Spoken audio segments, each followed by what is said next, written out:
नमस्कार दोस्तों, मैं विनय दुबे मुंबई से। पौराणिक काल में एक पारस पत्थर का उल्लेख आता है। हमारे हिंदू धर्म के ग्रंथों में, हमारे सनातन धर्मों में ग्रंथों में एक पत्थर है, पारस पत्थर, जिसका जिक्र हमेशा आता रहा है कि वो चीज़ अगर किसी को छू दे, पारस पत्थर अगर किसी को छू दे, किसी सामान को, वस्तु को या लोहे को, तो वो सोना हो जाता था। ऐसी किंवदंतियाँ और कहानियाँ पुराने ज़माने से चली आ रही हैं, सुनाई देती है, हमने बचपन में बहुत सुनी है। आज उस पारस पत्थर की खोज हो गई भारत के अंदर। आपको सुन के आश्चर्य लग रहा होगा कि ये विनय दुबे आज किस मुद्दे पे बात कर रहा है। जी हाँ, मैं एकदम सही मुद्दे पे हूँ और ये जानकारी आप लोगों को बताना बहुत ज़रूरी था। कल शाम मैं बैठा हुआ था तो ये पारस पत्थर का मुझे ख्याल आया। आज भारत के अंदर वो पारस पत्थर का नाम है मुसलमान। उस पारस पत्थर का नाम है इस्लाम, कुरान। जी हाँ, ये एक ऐसी चीज़ें हैं, मुसलमान एक ऐसी चीज़ हो गई है कि जो भी इस चीज़ को करीब जाएगा, जो भी इस चीज़ से उलझेगा, वो सोना हो जा रहा है। आपने देखा होगा गोधरा दंगों में जिस तरह से मुसलमानों का कत्ले-आम किया गया, उसके बाद एक मुख्यमंत्री सीधे देश का प्रधानमंत्री हो जाता है, नरेंद्र दामोदर दास मोदी। जिस पार्टी में नरेंद्र दामोदर दास मोदी जी हैं, उस पार्टी का शायद ही कोई बंदा होगा जो इस मुसलमान शब्द से अछूता होगा, इस्लाम से अछूता होगा या कुरान से अछूता होगा। क्योंकि इनके लिए कुरान, इस्लाम और मुसलमान ऑक्सीजन से कम नहीं है। जिस तरह से हम ऑक्सीजन अंदर लेते हैं तो हम जिंदा रहते हैं, उसी तरह से देश में एक बड़ा तबका है जो बिना मुसलमानों के नाम लिए ज़िंदा रह ही नहीं सकता। और ये कौम इतनी सब्र और बरकत देती है कि एक रोड छाप गुंडा भी लोगों का हीरो बन जाता है। जिस तरह से कल दिल्ली में एक अपराधी जो इतना डरपोक था कि अपना घर बार छोड़कर भाग गया था, पहले सेशन कोर्ट में उसकी ज़मानत खारिज हुई, फिर हाई कोर्ट में मुंह के बल गिरा और वहाँ पर ज़मानत खारिज हुई। ये बंदे को लोगों ने कंधे पर बैठाकर पुलिस स्टेशन पहुँचाया। इतनी खूबसूरत तस्वीर भारत में हो ही नहीं सकती। लेकिन पता है वो आदमी को आखिर जेल क्यों जाना पड़ा? उसके पीछे भी एक शब्द था, मुसलमान। वहाँ पे जो नारे लगे थे वो किसके लिए लगे थे? मुसलमान। आज देश में एक बड़ा तबका मुसलमानों के नाम पर जिंदा है, उनकी भीख पे पल रहा है। अगर वो व्यक्ति मुसलमानों को गालियाँ ना दें, मुसलमानों को अपशब्द न कहें, तो शायद ही कोई कुत्ता, सड़क चलता हुआ खुजली वाला कुत्ता, इनको इज्जत दे। इन्होंने अपने लिए ज़िंदगी भर काम किया, लेकिन वो शोहरत, वो हैसियत हासिल न कर पाई। लेकिन जैसे ही उन्होंने मुसलमान शब्द का इस्तेमाल करना शुरू किया, वो आज हीरो बनकर घूम रहे हैं। बाकी सब तो छोड़ दीजिए, एक इंसान जो विदेशों में पढ़ाई किया, जो अच्छे संपन्न परिवार से है, इस्लाम ने उसे भी सन्यासी बनने पर मजबूर कर दिया। मैं बात कर रहा हूँ गाज़ियाबाद के उस दलाल, उस असामाजिक तत्व यति नरसिंहानंद सरस्वती की। ये व्यक्ति खुद कबूल कर रहा है कि केवल इस्लाम और मुसलमान के खातिर ये बंदा सन्यासी बन गया। सुनिए जरा। और सन्यासी भी मैं केवल इस्लाम के जिहाद से लड़ने के लिए बना हूं, वरना सन्यासी बनने का मेरा कोई उद्देश्य इस धरती पर नहीं था।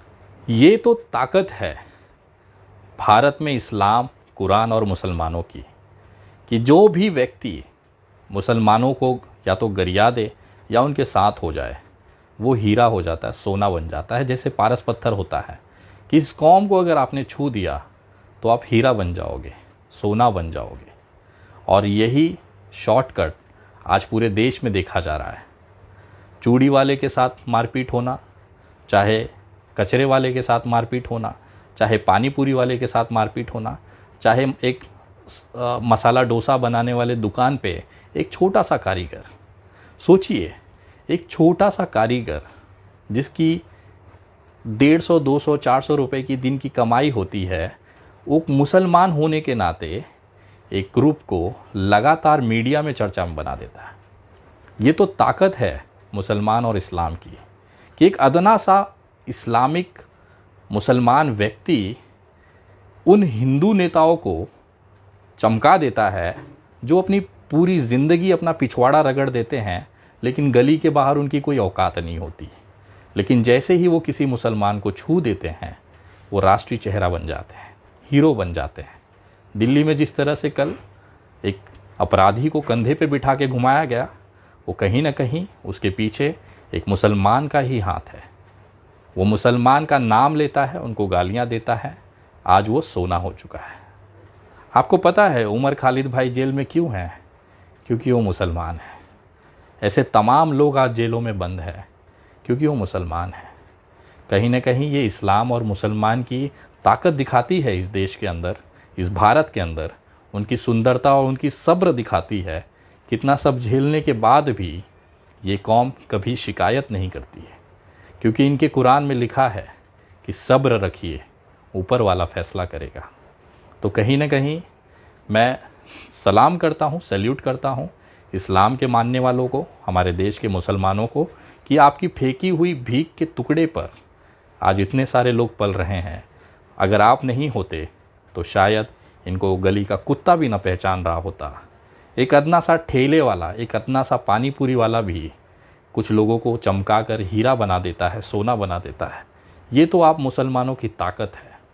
मैं सैल्यूट करता हूँ, मैं धन्यवाद करता हूँ कि आप हमारे देश में इसी तरह से ऐसे चमकाने के लिए, ऐसे सोने बनाने के लिए आप बने रहें।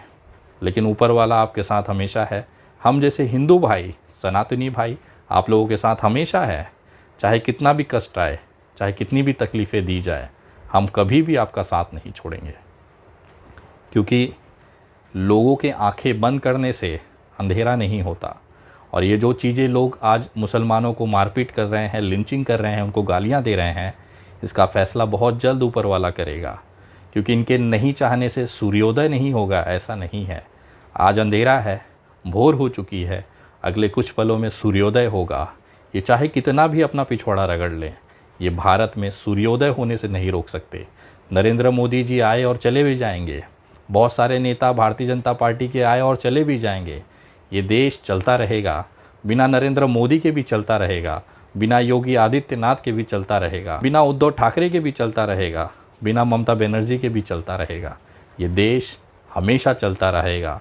और जिन लोगों को लगता है कि बिना नरेंद्र मोदी या बिना अमित शाह के देश चलना नामुमकिन है, तो कृपया इसी समय नरेंद्र मोदी जी की धर्मपत्नी को देख लीजिए। बेचारी 40 साल से सकुशल अपनी ज़िंदगी जी रही है। तो ऐसा भ्रम अगर ये पाल के बैठे हैं कि बिना मोदी के देश ना चलेगा, तो उनकी पत्नी को देखकर आप ज़रा सीखिए। ये समय है, बदलेगा ज़रूर। और इस्लाम, मुसलमान और कुरान को ख़त्म करने वाले कितने ही आए और चले गए। मैं धन्यवाद करता हूँ, सल्यूट करता हूँ मुसलमानों के उस सब्र को, जिन्होंने अपने इस्लाम में, अपने कुरान की उसकी नियमों को उन्होंने पाला है और अपने अंदर सब्र रखा है।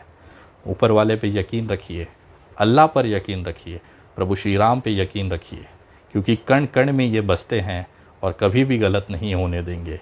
इनकी लाठी में कभी भी आवाज़ नहीं होती। सबका फल यहीं पे मिलेगा। जिस तरह से बाबरी मस्जिद को शहीद करी गई, आज देखिए लाल कृष्ण आडवाणी की क्या हालत है।